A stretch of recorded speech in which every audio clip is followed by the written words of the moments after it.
Nós vamos retomar a exposição de Números e hoje nós vamos, querendo Deus, ouvir a pregação em Números capítulo 25. Talvez um dos textos mais conhecidos do Antigo Testamento. Lembrando aos irmãos que a sessão começou no capítulo 23, quando Balaque procura Balaão, falso profeta da Mesopotâmia, para que ele amaldiçoe o povo de Deus. E ele fez todos os tipos de artifício para que isso acontecesse e pagou a Balaão, que era um falso profeta e profetizava por dinheiro. Mas Balaão, toda vez que abria a boca, ele, ao invés de amaldiçoar, ele abençoava o povo de Deus. Até que no final do capítulo 24, depois da terceira vez que Balaão abençoa e não amaldiçoa o povo de Deus, eles se separam. E parece, para quem está lendo, que ali a história se encerra, mas não é bem assim. A última tentativa de afastar Deus do seu povo está no capítulo 25. Vejamos. Verso 1. Habitando Israel em Sitim, começou o povo a prostituir-se com as filhas dos moabitas. Estas convidaram o povo aos sacrifícios dos seus deuses, e o povo comeu e inclinou-se aos deuses delas. Juntando-se Israel a Baal-peor, a ira do Senhor se acendeu contra Israel. Disse o Senhor a Moisés: toma todos os cabeças do povo e enforca-os ao Senhor ao ar livre, e a ardente ira do Senhor se retirará de Israel. Então Moisés disse aos juízes de Israel: cada um mate os homens da sua tribo que se juntaram a Baal-peor. Eis que um homem dos filhos de Israel veio e trouxe a seus irmãos uma midianita perante os olhos de Moisés e de toda a congregação dos filhos de Israel, enquanto eles choravam diante da tenda da congregação. Vendo isso, Finéias, filho de Eleazar, o filho de Arão, o sacerdote, levantou-se do meio da congregação e, pegando uma lança, foi após o homem israelita até o interior da tenda e os atravessou, ao homem israelita e à mulher, a ambos pelo ventre. Então a praga cessou sobre os filhos de Israel. Os que morreram da praga foram 24.000. Então disse o Senhor a Moisés: Finéias, filho de Eleazar, filho de Arão, o sacerdote, desviou a minha ira de sobre os filhos de Israel, pois estava animado com o meu zelo entre eles, de sorte que no meu zelo não consumi os filhos de Israel. Portanto dize: eis que lhe dou a minha aliança de paz, e ele e a sua descendência depois dele terão a aliança do sacerdócio perpétuo. Porquanto teve zelo pelo seu Deus, e fez expiação pelos filhos de Israel. O nome do israelita que foi morto com a midianita, era Zimri, filho de Salu, príncipe da casa paterna dos simeonitas. O nome da mulher midianita que foi morta era Cosbi, filha de Zur, cabeça do povo da casa paterna entre os midianitas. Disse mais o Senhor a Moisés: afligireis os midianitas e os ferireis, porque eles vos afligiram a vós outros, quando vos enganaram no caso de Peor, e no caso de Cosbi, filha do príncipe dos midianitas, irmã deles, que foi morta no dia da praga, no caso de Peor. Amém. Vamos orar ao Senhor, irmãos. Deus bendito, nós damos graças ao Senhor pela leitura da Tua palavra. E agora, pelo poder do Teu Espírito, nós queremos ouvir a pregação, ó Pai. Enche, Senhor, os nossos ouvidos do Teu Evangelho. Exorta o nosso coração com a Tua bendita lei. Abre, Senhor Deus, os nossos olhos para que possamos ver a Tua glória. Faz tudo isso por meio da pregação. E para que isso aconteça, pedimos ao Senhor que use o pregador da palavra com fidelidade, temor e tremor. e que o Senhor coloque sobre nós um espírito de dependência, a fim de que possamos sair daqui, Senhor Deus, sabendo a Tua vontade e dispostos, Senhor Deus, para fazê-la e cumpri-la. Se alguém tem dificuldade, Senhor Deus, com a doutrina que vai ser exposta aqui, Senhor, quebra-lhes os corações com a Tua lei e aquieta, Senhor Deus, as suas almas com o Teu Evangelho, para que possam se arrepender, mudar de vida e glorificar o Teu bendito nome. Pedimos isso em Cristo Jesus. Amém. A Bíblia nos ensina a ouvirmos conselhos, irmãos. A Bíblia é sempre diligente em ensinar o homem que na multidão de conselhos há sabedoria. E que o homem sábio é o que dá ouvidos ao que dá o bom conselho. Você pode lembrar, por exemplo, também do livro dos Salmos. O saltério é aberto com um texto que fala a respeito do conselho. São dois conselhos. Salmo 1, a partir do verso 2, o conselho que vem da palavra do Senhor.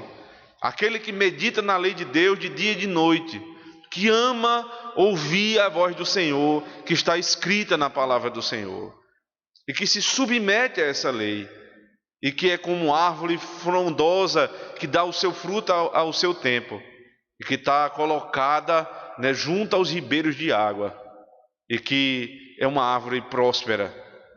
E o final dessa pessoa, que é comparada a essa árvore frondosa, é estar na presença do Senhor. Ouvir bons conselhos, conselhos que partem da palavra de Deus, são ordenanças bíblicas. Se você lembrar, por exemplo, quando há um problema na igreja, o Senhor Jesus Cristo nos ensina em Mateus capítulo 18. Se você tem uma questão contra o teu irmão, você vai até o teu irmão e vai arguí-lo, vai aconselhá-lo à luz da palavra. E se o teu irmão te ouvir, veja, não é ouvir o que você pensa, não é ouvir o que você acha, mas é ouvir o que está na palavra. Se ele dá ouvidos à palavra, então você ganhou o seu irmão. Se o seu irmão ainda assim não lhe ouvir, traga mais 2 ou 3 testemunhas. E depois dessa conversa de aconselhamento, que a verdade se estabeleça. E se isso não for possível, leva até mesmo a igreja, os presbíteros da igreja, que por meio do aconselhamento bíblico, da exortação bíblica, possam ganhar o irmão. Mas se esse irmão não se submete à vontade do Senhor, ele vai ser entregue a Satanás, porque tem ouvido a voz de Satanás, até que um dia possa se arrepender e voltar. Mas existe outro conselho, o conselho que no Salmo 1 é dito o conselho de ímpios.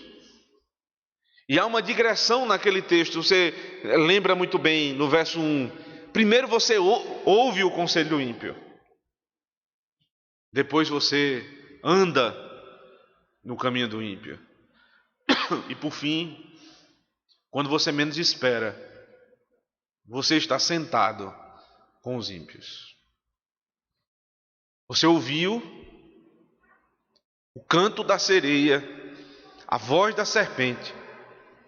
E aquele conselho ele foi tão agradável ao seu coração, porque assim, e é preciso lhe dizer isso. É agradável ao coração do homem os conselhos ímpios, porque eles tratam da nossa própria natureza caída.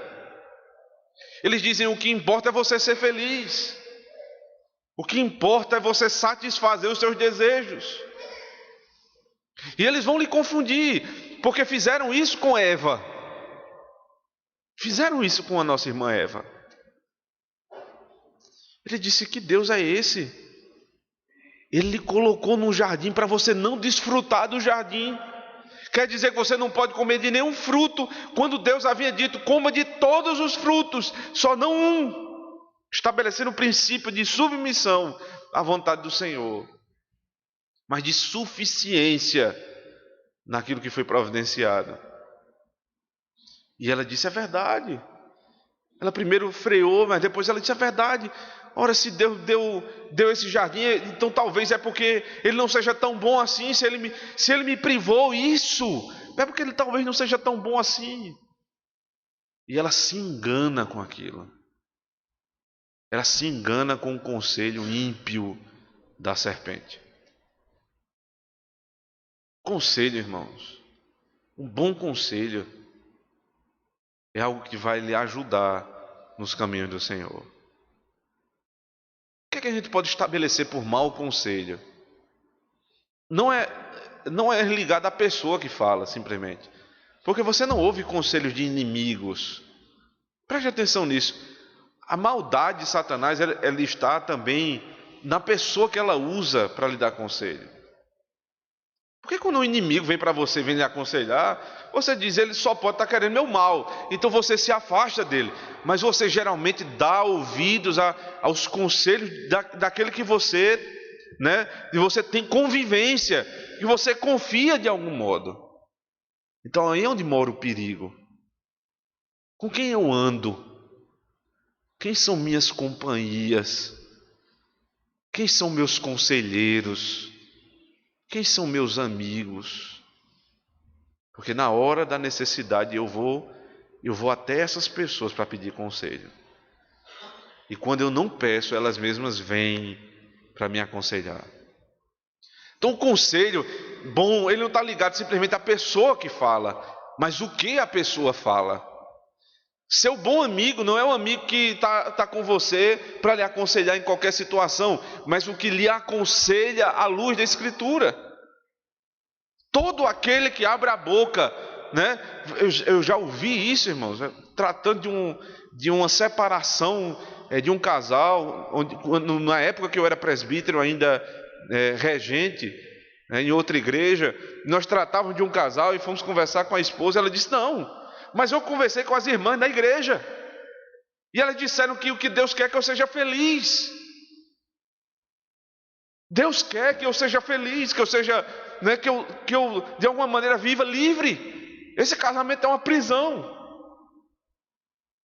Um conselho ímpio dentro da igreja, que ia levar aquela mulher à desgraça. Então não é simplesmente quem fala, mas o que fala.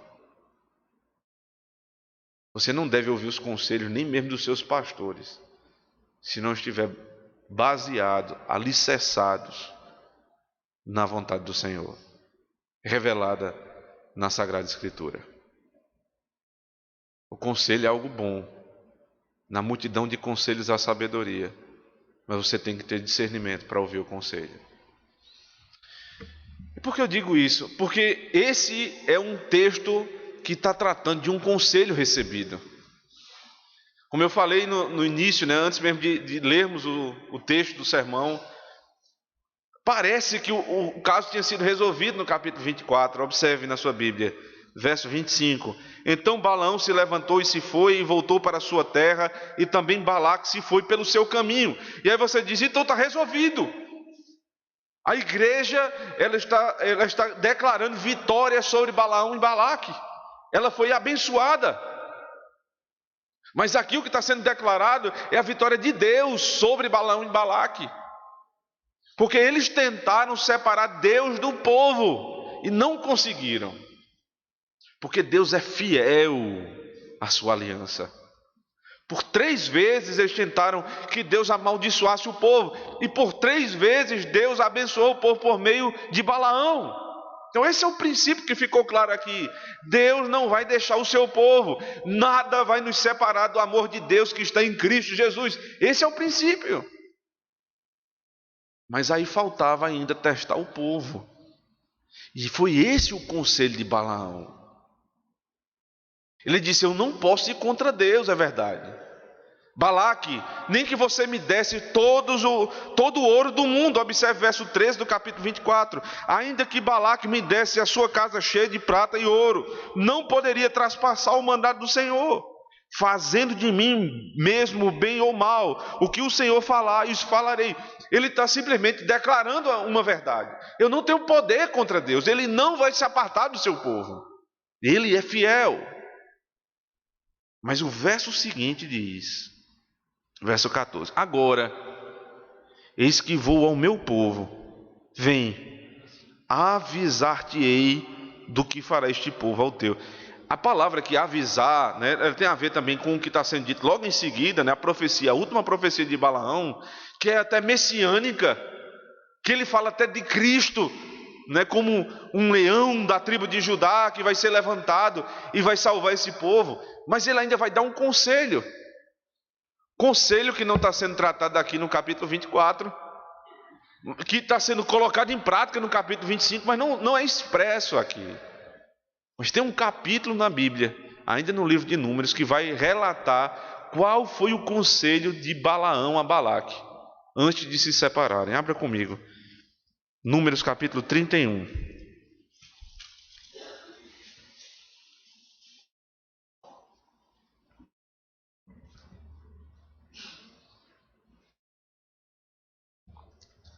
Verso 1. Disse o Senhor a Moisés: vinga os filhos de Israel dos midianitas. Veja, o problema lá é justamente com os midianitas. Depois serás recolhido ao teu povo. Essa é a última ordem que Deus está dando a Moisés. Antes de morrer, cumpre a minha ordem, acabe com os midianitas. Verso 3. Falou, pois, Moisés ao povo, dizendo: armai alguns de vós para a guerra, e que saiam contra os midianitas, para fazerem a vingança do Senhor contra eles. 1000 homens de cada tribo, entre todas as tribos de Israel, enviareis à guerra.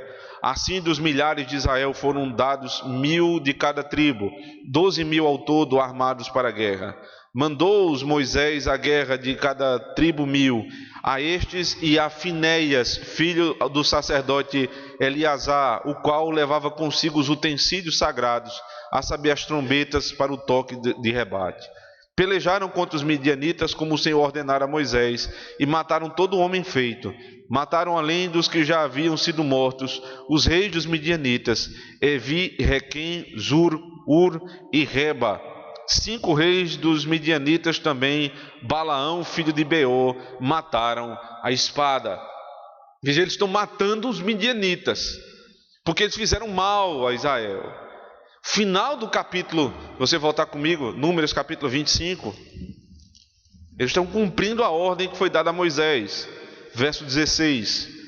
Disse mais o Senhor a Moisés: afligireis os midianitas e os ferireis, porque eles vos afligiram a vós outros quando vos enganaram no caso de Peor e no caso de Cosbe, filha do príncipe dos midianitas, irmã deles, que foi morta no dia da praga do caso de Peor. Veja, afligireis os midianitas. Agora, voltando para o texto do capítulo 31, Moisés e o exército de Israel estão cumprindo justamente a ordem: acabem com todos eles. E é citado no verso 8 o nome de Balaão. Balaão morreu, mas os seus conselhos não morreram. Preste atenção nisso. Você pensa que o inimigo está morto, mas ele está bem vivo. Às vezes ele não pode tocar em você, mas o que ele falou para você, e você não matou na sua cabeça. Os conselhos que você ouviu de amigos do passado, e que você não lutou contra esses conselhos, e conceitos que estão sendo construídos na sua vida, porque você vive nesse mundo ímpio, e você não extermina isso. A sua luta é como a de Moisés, matar cada um desses conceitos e conselhos ímpios. Eles vão se levantar. Balaão está morto, mas os seus conselhos não. Verso 9. Porém, os filhos de Israel levaram presas as mulheres dos midianitas e as suas crianças. Também levaram todos os seus animais e todo o seu gado e todos os seus bens. Queimaram-lhe todas as cidades em que habitavam e todos os seus acampamentos.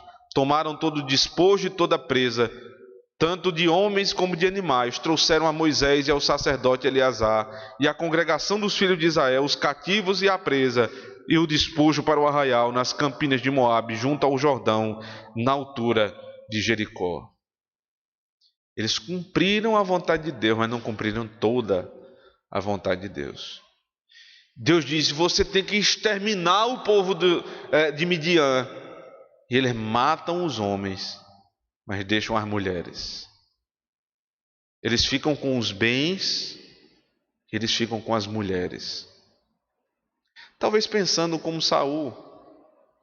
que disse: trouxemos os bens desse povo ímpio para sacrificar ao Senhor. Veja que piedade, né? Eu estou trazendo o produto da impiedade para fazer o bem. O dinheiro ilícito, o bem que é ilícito, eu trago para a casa do Senhor. Aquilo que Deus não me deu, e eu trago para santificar. Até os ímpios sabem muito bem que o nome disso, né, lá na política e até mesmo no judiciário se chama lavagem de dinheiro. Um dinheiro que é sujo e você tenta fazer uma coisa boa com ele, lícita. Ora, se os homens não se submetem a esse tipo de maldade, Deus se submeteria. Você quer trazer essas mulheres e você quer trazer esses bens para me santificar, para me sacrificar. Veja como é que continua o texto, verso 13. Moisés e Eleazar, o sacerdote, e todos os príncipes da congregação saíram a recebê-los fora do arraial. Indignou-se Moisés contra os oficiais do exército, capitães dos milhares e capitães das centenas que vinham do serviço da guerra. Disse-lhe Moisés: deixastes viver todas as mulheres? Eis que estas, por conselho de Balaão, fizeram prevaricar os filhos de Israel contra o Senhor, no caso de Peor, pelo que houve a praga entre a congregação do Senhor. Agora, pois, matai dentre as crianças todas as do sexo masculino, e matai toda mulher que coabitou com algum homem, deitando-se com ele.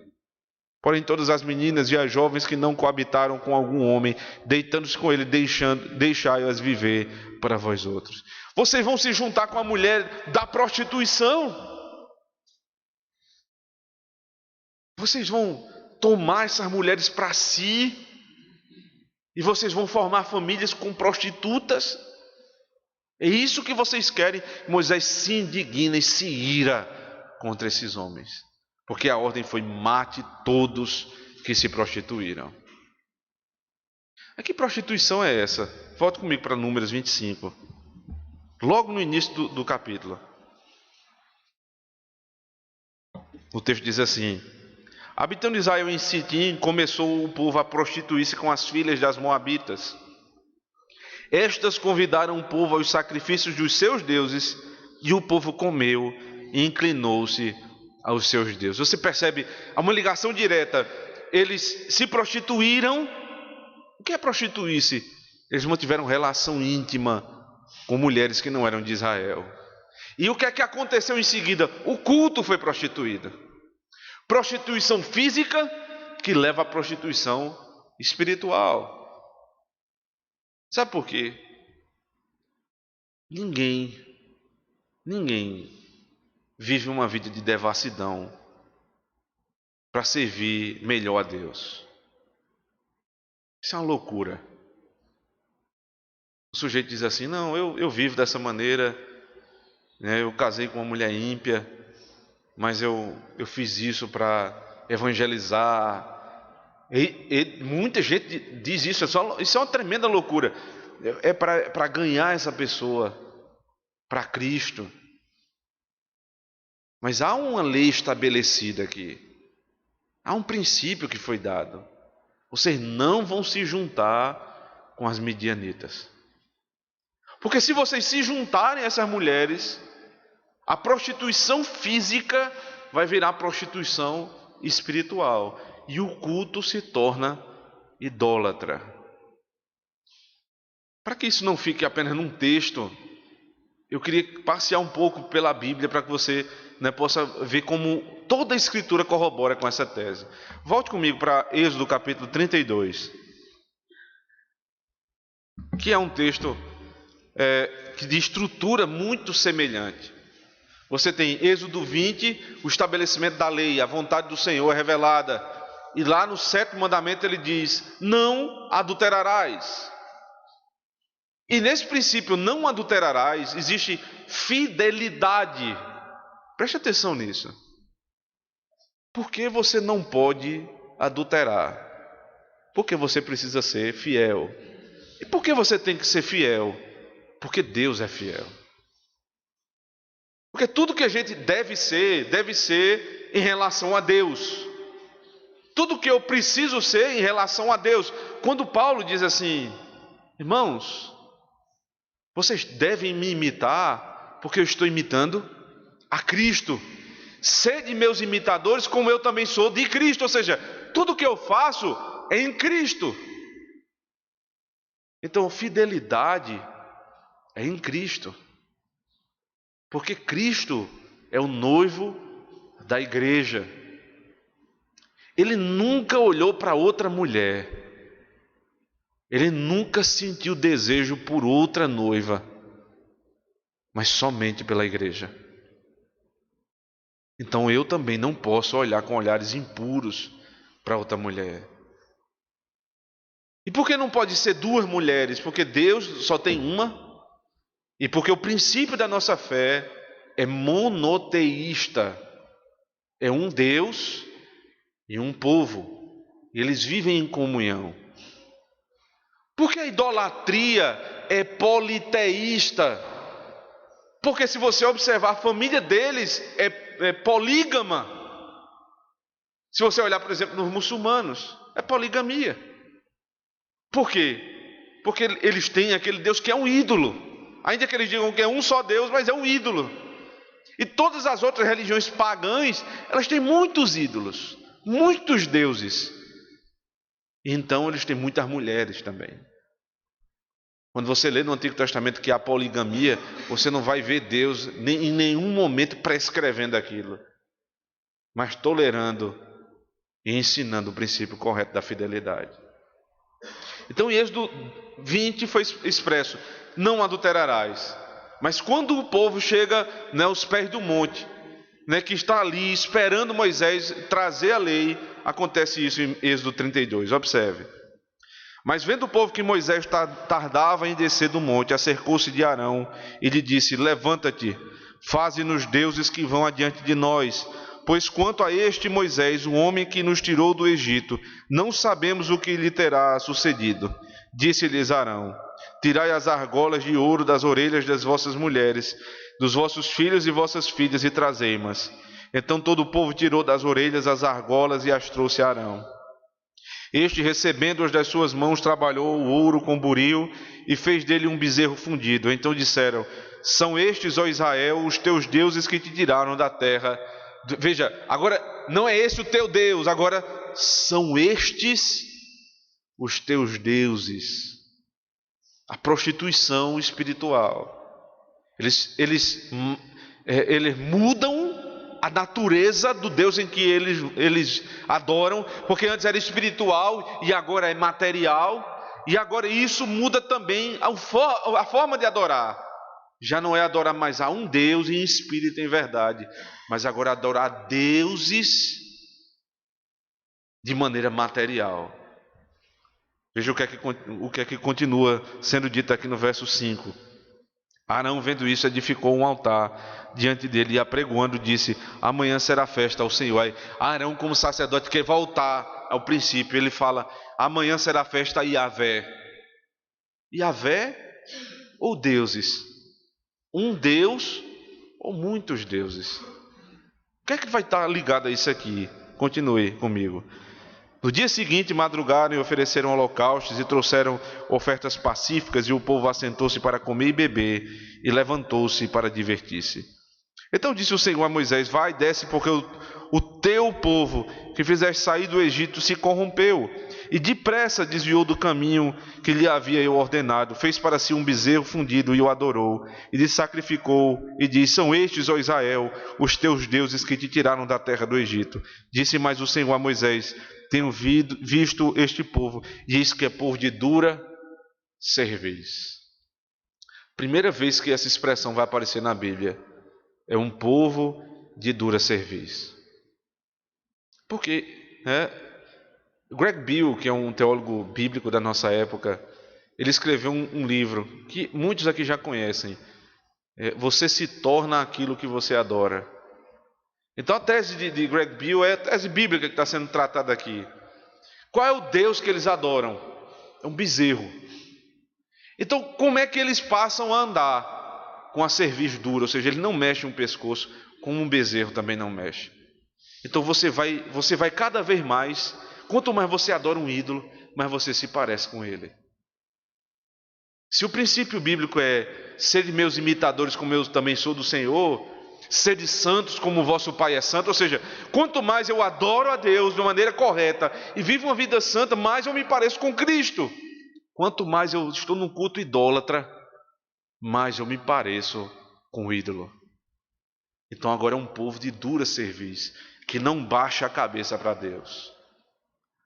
Mas qual é a conexão aqui? Idolatria e prostituição. Aí você pode dizer, mas eu não vi prostituição ainda aqui. Verso 6, quando ele diz assim, a expressão, assentou-se para comer e beber e levantou-se para divertir-se. A ideia aqui é de orgia, que vai ser corroborada com o verso 25. Observe, vendo Moisés que o povo estava desenfreado, pois Arão o deixara solta para a vergonha no meio dos seus inimigos. Essa palavra aqui, desenfreado, eles estavam como animais desenfreados. Não era uma festa qualquer, era uma festa promíscua, era prostituição entre eles. O que eles estavam fazendo ali? Eles estavam comendo e bebendo, e no meio do arraial de Israel, em público, uma grande orgia, homens e mulheres ali, desenfreados como animais, porque eles se tornam aquilo que adoram. Então, quando você vê uma festa hoje que é promíscua, e quando você vê as pessoas dançando músicas promíscuas, você não pode achar que aquilo ali é um desvio de comportamento naquele determinado momento. Mas ali aquela pessoa, ela está dizendo o Deus a quem ela adora. E é por isso que os crentes devem se afastar desse tipo de ajuntamento. As nossas festas são santas. As nossas danças, nossos cânticos, a nossa vida precisa ser santa, porque o Deus a quem adoramos é santo. E a santidade em tudo que fazemos. Porque eles são desenfreados. E você viu, o culto idólatra, uma vida prostituta. Eles se prostituíram espiritualmente e também fisicamente. Agora vá comigo para Deuteronômio capítulo... Aliás, antes disso, Levítico capítulo 20. Todos esses foram textos que nós já passamos e nós estamos revendo para corroborar com a doutrina lá de Números 25. No Levítico 20 começa assim: disse mais o Senhor a Moisés: também dirás aos filhos de Israel: qualquer dos filhos de Israel ou dos estrangeiros que peregrinam em Israel, que der de seus filhos a Moloque, será morto, o povo da terra o apedrejará. Voltar-me-ei contra esse homem e o eliminarei do meio do seu povo, porquanto deu de seus filhos a Moloque, contaminando assim o meu santuário e profanando o meu santo nome. Se o povo da terra fechar os olhos para não ver esse homem, quando der de seus filhos a Moloque e o não matar, então eu me voltarei contra esse homem, contra a sua família, e o eliminarei do meio do seu povo, com todos os que após ele se prostituem com Moloque. Veja a palavra clara: idolatria se chama prostituição. Agora, como é que termina esse texto? Verso 25. Fareis, pois, distinção entre os animais limpos e os impuros, e entre as aves limpas e imundas. Não vos façais abomináveis por causa dos animais ou das aves, ou de tudo que se arrasta sobre a terra, as quais coisas apartei de vós para tê-las por imundas. Ser-me-eis santos, porque eu, o Senhor, sou santo, e separai-vos dos povos para serdes meus. O homem ou mulher que sejam necromantes ou sejam feiticeiros mortos serão apedrejados, o seu sangue cairá sobre eles. Preste atenção, vocês vão ser santos. O que é ser santo? Separado desse mundo. Se separem dos homens ímpios, se separem desse povo impuro. E aí no verso seguinte, verso 27, não cheguem perto de necromante, de feiticeiro. Você veja, um princípio prático: se separe de amizade, de relacionamento íntimo com os ímpios. Mantenham-se distância de um culto idólatra. As coisas mais uma vez se fundem. O que é que está? Isso aqui, o começo do texto é: não se misturem com os de Moloque. No final é: separai-vos porque eu sou santo. Entre o início e o fim, observe, verso 10. Se o homem adulterar com a mulher do seu próximo, adultério. Verso 11. O homem que se deitar com a mulher de seu pai, incesto. Verso 13. Se também o homem se deitar com outro homem, homossexualismo. Mais uma vez, verso 14. Se um homem tomar uma mulher e sua mãe, incesto. Verso 15. Se também um homem se juntar com um animal, bestialidade. Verso 17. Se um homem tomar sua irmã, filha de seu pai ou de sua mãe, incesto. Veja, uma sequência, uma lista de pecados na área sexual que estão sendo balizados pelo culto. Aquilo que você adora é a maneira que você vive. Então, se você adora Moloque, como é a sua vida? Tal qual de um animal, tal qual é de um idólatra. Você não tem respeito pela a pureza do seu pai, da sua mãe, do seu irmão. Você tem desejo por alguém do mesmo sexo. Coisas que estão sendo tratadas com naturalidade. Semana passada vocês viram uma aula aqui sobre o desejo contra alguém, em relação a alguém do mesmo sexo. Deus condena, abomina. Isso é coisa de idólatra. É verdade que alguém pode estar no seu coração caindo nesse pecado. Sim, é verdade, mesmo como crente, mas ele deve mortificar a sua carne. É isso que precisa ser pregado, irmãos. Todos nós temos tendência à imoralidade, mas não pode ser pregado no culto nada menos do que arrependa-se do seu pecado, porque isso aqui não agrada o Senhor. Deuteronômio capítulo 7, por favor.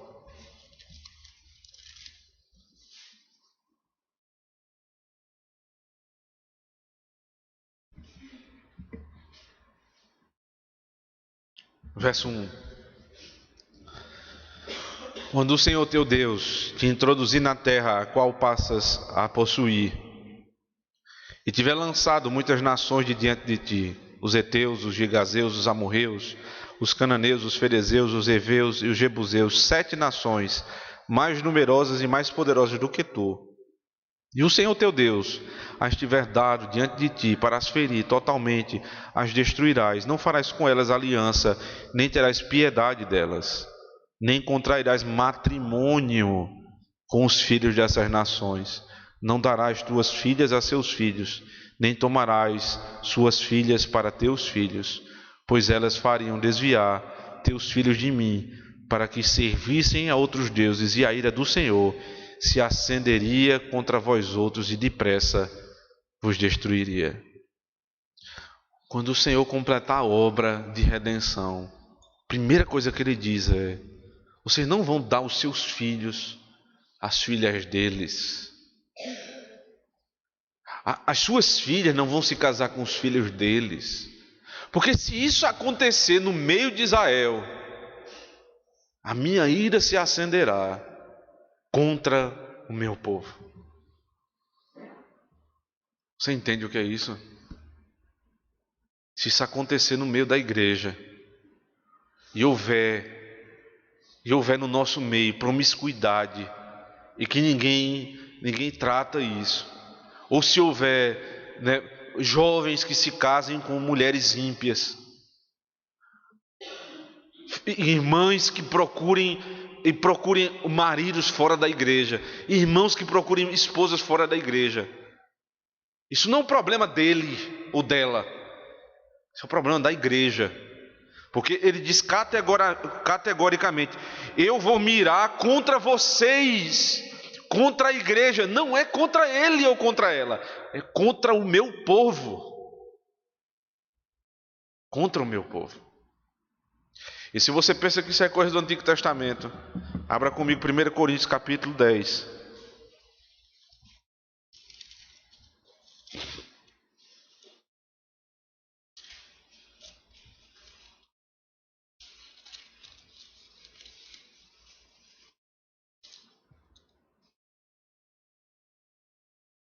1 Coríntios capítulo 10. Diz assim: ora, irmãos, não quero que ignoreis nossos pais, que nossos pais estiveram sob a nuvem, e todos passaram pelo mar, tendo sido batizados, todos batizados assim na nuvem como no mar, com respeito a Moisés. Preste atenção. Todos eles comeram de um só manjar espiritual. Ele está tratando aqui do Êxodo.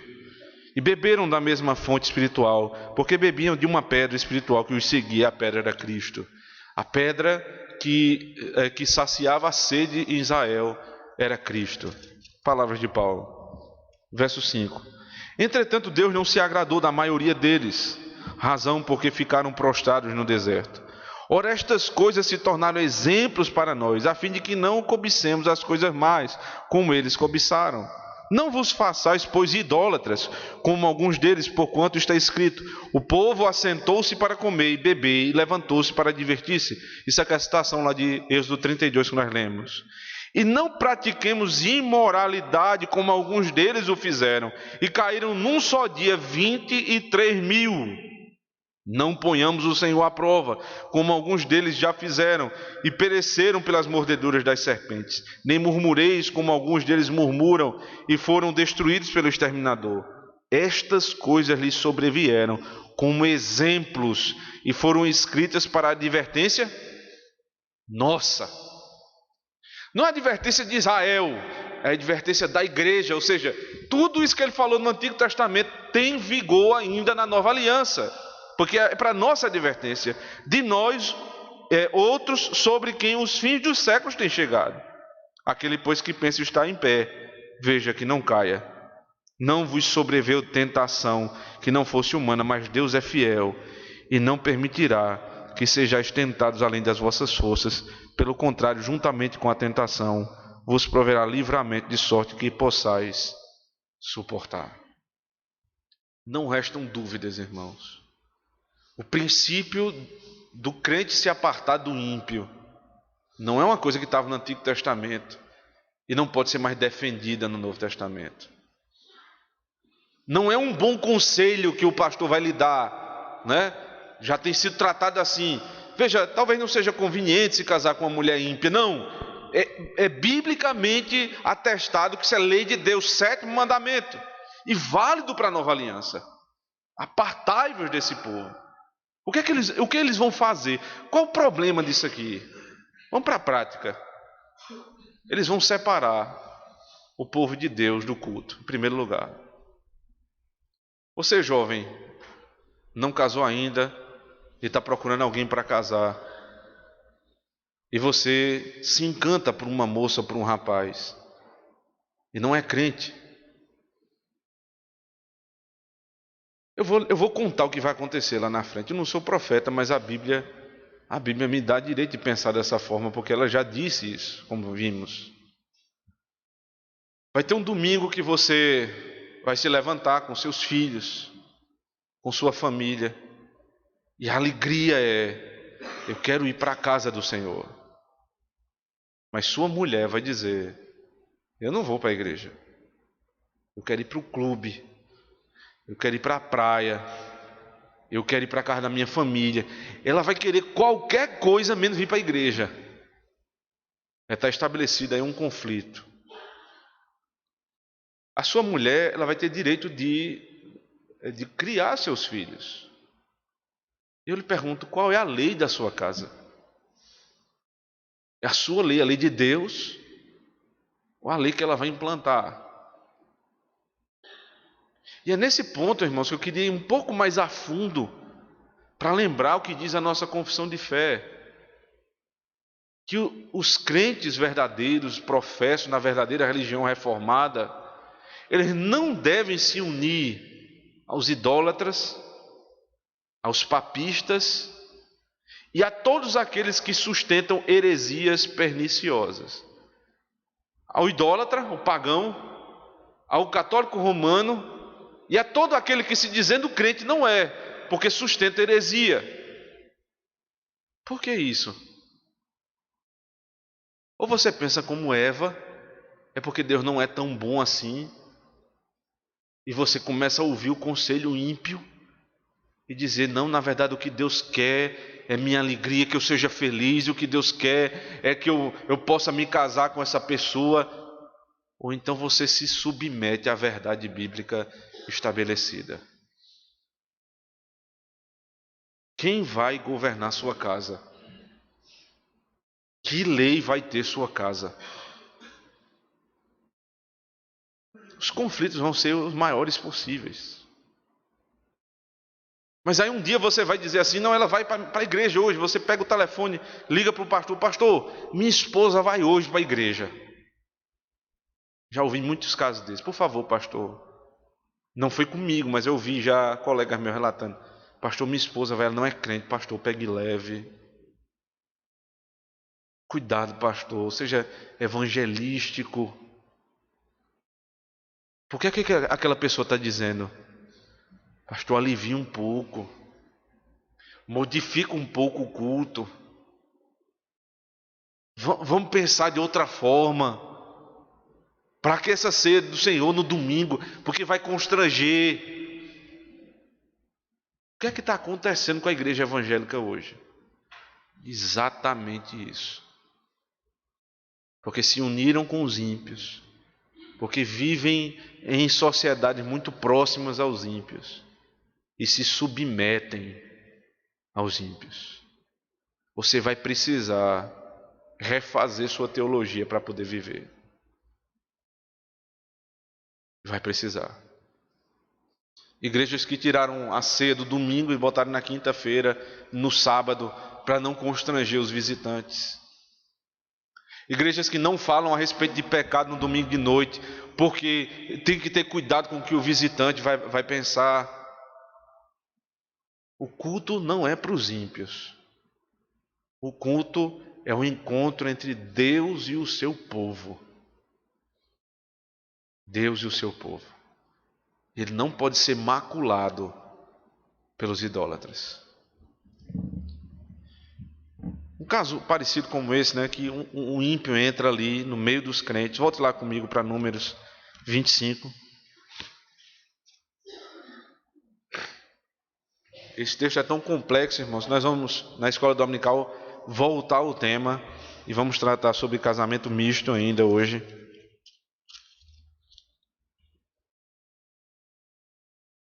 Então a ordem dada por Deus a Moisés no verso 4 foi: disse o Senhor a Moisés: toma todos os cabeças do povo e enforca-os ao Senhor, ao ar livre, e a ardente ira do Senhor se retirará de Israel.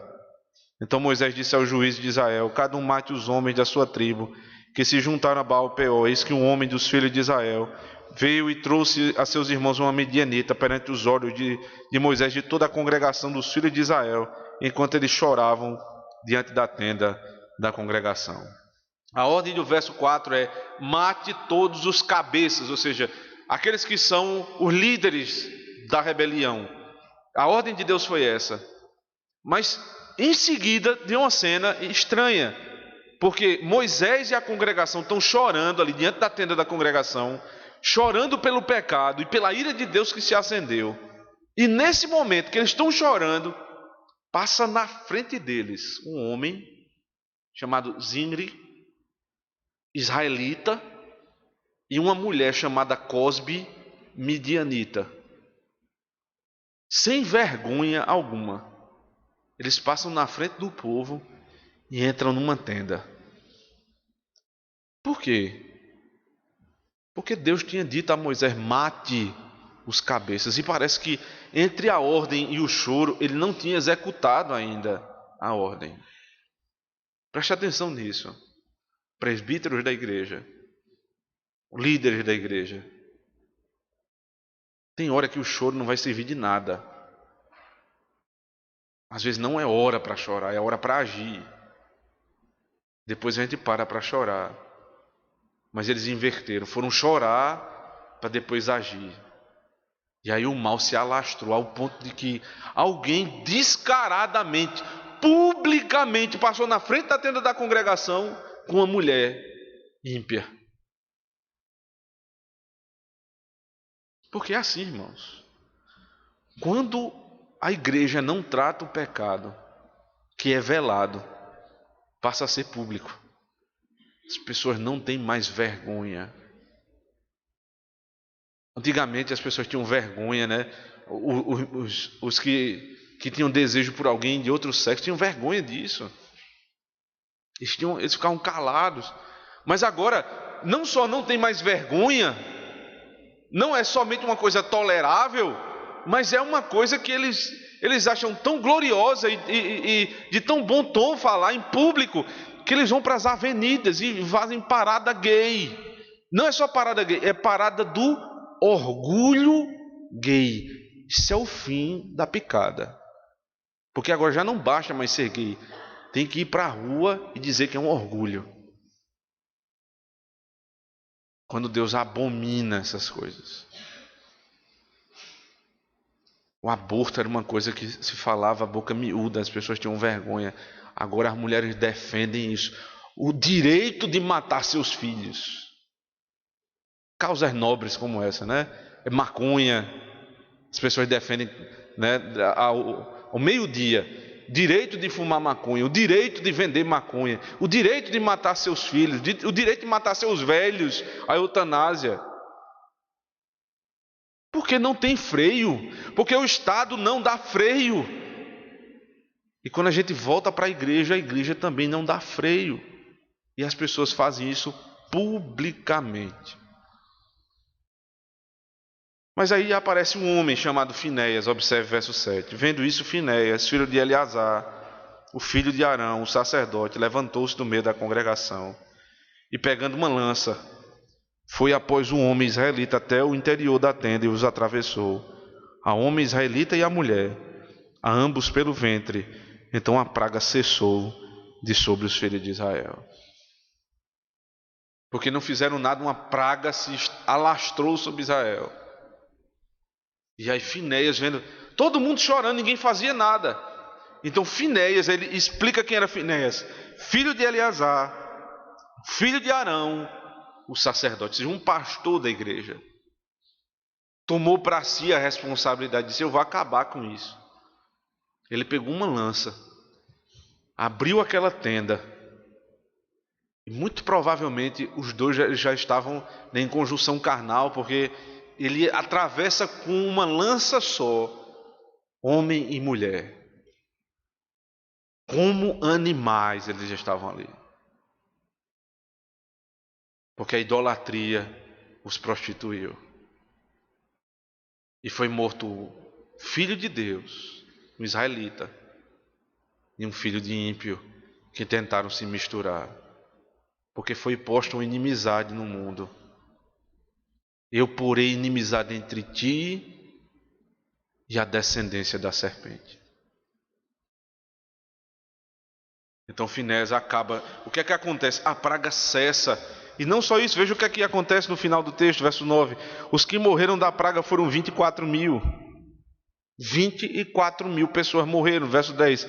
Então disse o Senhor a Moisés: Finéias, filho de Eleazar, filho de Arão, o sacerdote, desviou a minha ira de sobre os filhos de Israel, pois estava animado com meu zelo entre eles, de sorte que no meu zelo não consumi os filhos de Israel. O que é zelo? Zelo é ciúme, é cuidado. Então não era o zelo do homem, não era a ira do homem. Finéias não tinha ira, ele não se irou e se levantou e vou matar qualquer um a partir de agora. Ele teve o zelo de Deus, ou seja, a partir da palavra de Deus, do que Deus tinha dito. Então essa é a ira santa com a qual Cristo se irou e derribou todas as barracas que tinham sido colocadas no templo. Porque o santo zelo do Senhor o consumia. Esse é um homem como Cristo, que tem zelo pelas coisas de Deus. É um sacerdote como Cristo, que cessa a praga do pecado e que traz paz ao povo que estava em guerra com Deus. Verso 12: portanto diz, eis que lhe dou a minha aliança de paz. Como é que a paz foi alcançada? Quando foi morto o idólatra e quando foi cessada a praga. Então veio paz sobre o seu povo. Então, O tipo de Cristo aqui não é simplesmente Finéias, que atravessa com a lança aquele homem. Mas o tipo de Cristo também, aqui visto, é Cristo colocado como aquele que é traspassado. Não como Zimri, que pecou e mereceu ser traspassado. Mas ele foi traspassado no meu lugar. E quando ele foi moído pelas minhas iniquidades, o castigo que ele suportou nos trouxe paz. Cristo sendo revelado aqui, restabelecendo a comunhão de Deus com a sua noiva, retirando a impureza do culto e da relação do povo com o seu Deus. E aí é feita a promessa, verso 13: e ele e a sua descendência depois dele terão a aliança do sacerdócio perpétuo, porquanto teve zelo pelo seu Deus e fez expiação pelos filhos de Israel. O nome do israelita que foi morto com a midianita era Zimri, filho de Salu, príncipe da casa paterna dos simeonitas. O nome da mulher midianita que foi morta era Cosbe, filha de Zur, cabeça do povo da casa paterna entre os midianitas. Para que não reste dúvida, essas informações que a narrativa vai dando, ela era filha de fulano, da família de Cicrano, ele era... É porque não é história mitológica. Isso aqui aconteceu, irmãos. Por que essa insistência na quantidade de informações? Para que você entenda, isso aqui é um caso real. E que não aconteceu só em Israel, mas que foi dado como alerta para a igreja, para a nossa advertência, como disse Paulo aos Coríntios na primeira carta, no capítulo 10. É para a advertência da igreja da nova aliança. Não podemos nos unir aos ímpios. E agora um alerta para os pais. Você não pode dar os seus filhos às filhas deles. Não pode dar sua filha às filhas deles. Porque não é um problema seu isolado, não é. É um problema da igreja. É um problema do povo de Deus, nacional. Então, o cuidado que a igreja tem com esse tipo de caso, não pode ser como Moisés, ficar chorando, não. É como Finéias.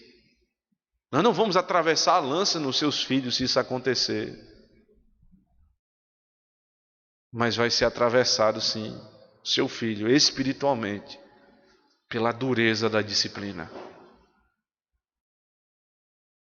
Porque se o conselho não fizer nada, o mal vai se alastrar. E o final da história é: vocês quiseram tanto por um culto puro, vocês vão ver a idolatria entrando no nosso meio. Mas se você, tanto na impureza sexual, porque esse texto também fala sobre isso, infidelidade, hoje é uma coisa tão comum, jovens, homens, né, que são infiéis, talvez não se deitem com outra mulher, mas são infiéis no que veem. A internet está aí para não deixar mentir. Se nós não lutarmos pela pureza da nossa vida íntima, não haverá um culto puro.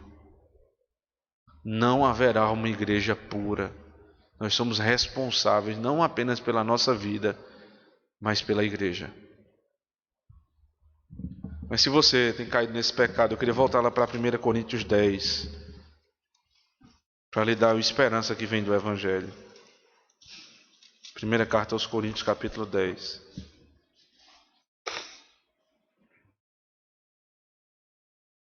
No verso 11 diz assim: estas coisas lhe sobrevieram como exemplos e foram escritas para a advertência nossa, de nós outros sobre quem os fins dos séculos têm chegado.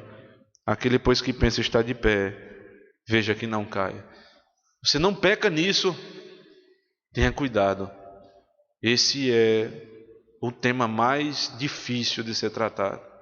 Porque aquele que pensa que está de pé, cuide para que não caia. Infelizmente, pelo avançar da hora, eu não vou poder ler agora, mas vou deixar isso para a escola dominical.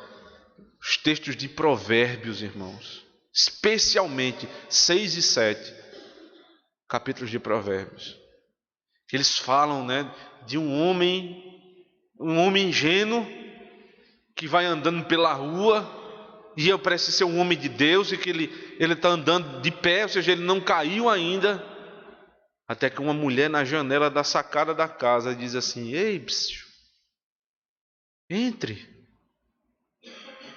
venha para minha casa.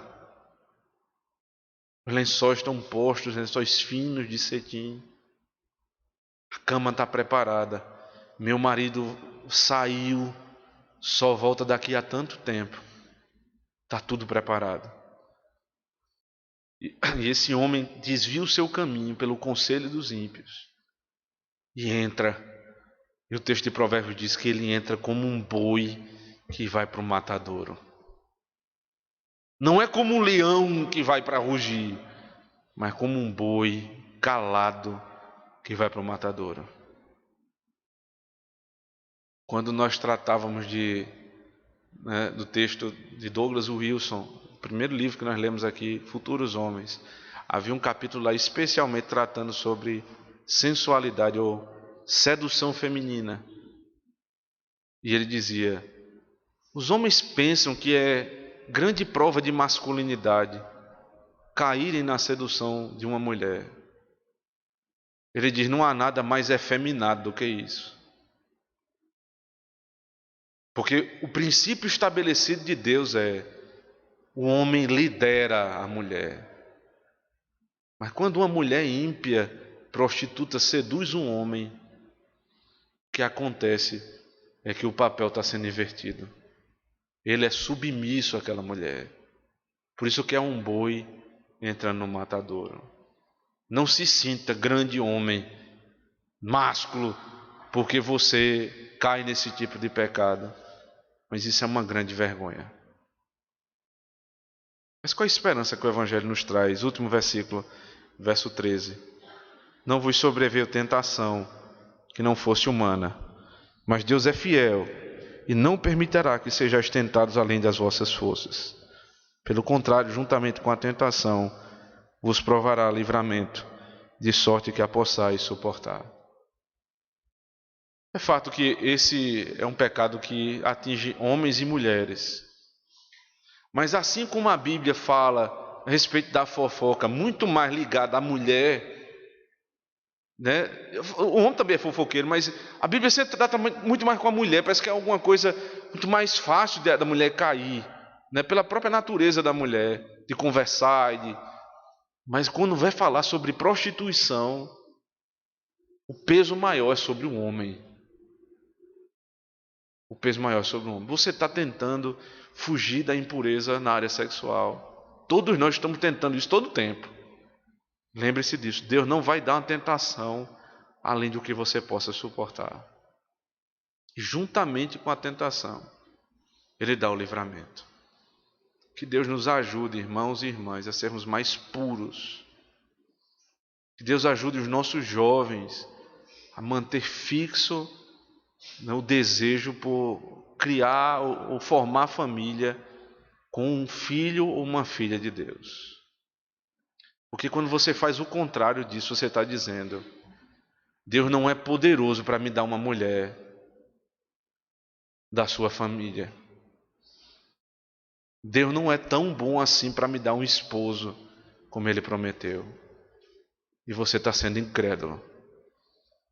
Espere no Senhor e Ele satisfará o desejo do teu coração. Amém. Vamos ficar de pé, irmãos. Vamos orar ao Senhor.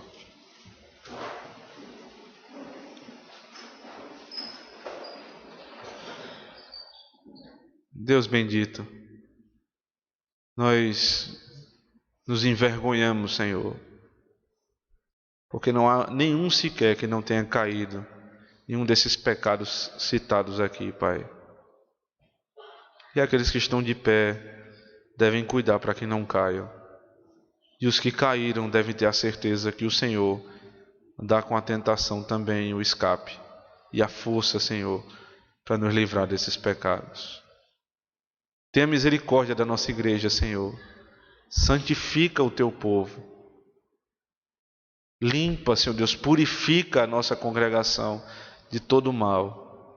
Ajuda os jovens, Senhor Deus, a manter esperança no Senhor, se livrando das coisas desse mundo, das filhas das midianitas, dos filhos, né, dos que adoram a Baal, para que tenhamos um povo santo, um povo que se agrada do Senhor. Balaão tentou de tantas maneiras, Senhor Deus, te separar de nós e nunca conseguiu. Mas nós facilmente deixamos o Senhor pela prostituição. Tenha misericórdia de nós e da nossa igreja. Em Cristo. Amém. Vamos cantar o Salmo.